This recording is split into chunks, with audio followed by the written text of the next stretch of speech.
my shop was what you call dialed in.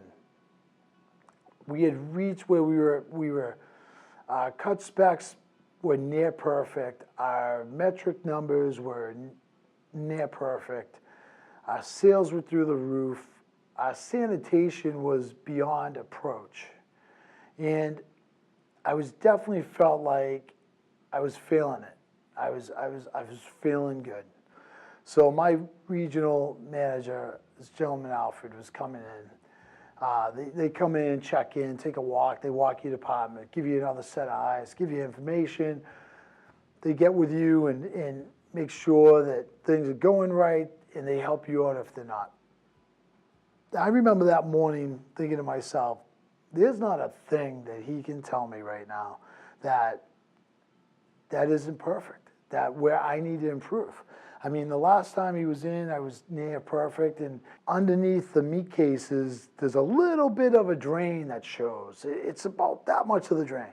And inside the drain, not on top of it, because that was clean, but inside the drain, there was a little bit of residue from, like water that had been squeezed into it. And he looked down and he said, you gotta take that cover off and get that cleaned. He left. I took the drain apart, cleaned it, and when he was coming back in, I made sure those drains were done. I said, I challenged myself. I'm going to go through a walk where there's nothing he can tell me that I need to improve. So we walked through, and he's just looking around, he's nodding his head, he's like, wow, you're pretty dialed in, you look good. Numbers are great, this is great, your specs are great, place is clean, your inventory levels are perfect, doing good. My head at this point is about this big because I know I've nailed this, and I'm actually going to go through a walk and I'm not going to get any constructive criticism because I am beyond dialed, okay?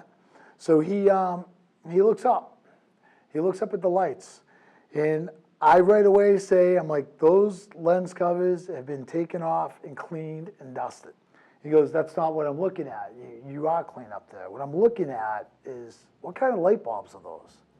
Now, at this point, I had close to 30 years in the meat business. Not once in that 30 years have I ever thought about light bulbs. I looked at him and said, I don't know. He goes, well, I think you have Phillips in there, and you need to have the Sylvania 835s. I looked at him and go, what? He goes, you need to have Sylvania 835s. And I'm like, are you kidding me? He's like, no, that's what you need to get done.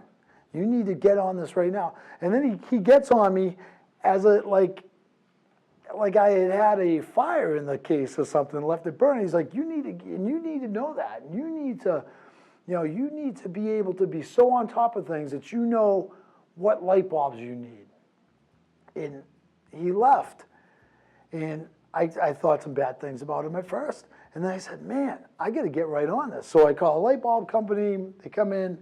It was like, you go to Disney World and you walk down Main Street for the first time and you got the awe of seeing the castle. That's what it was like.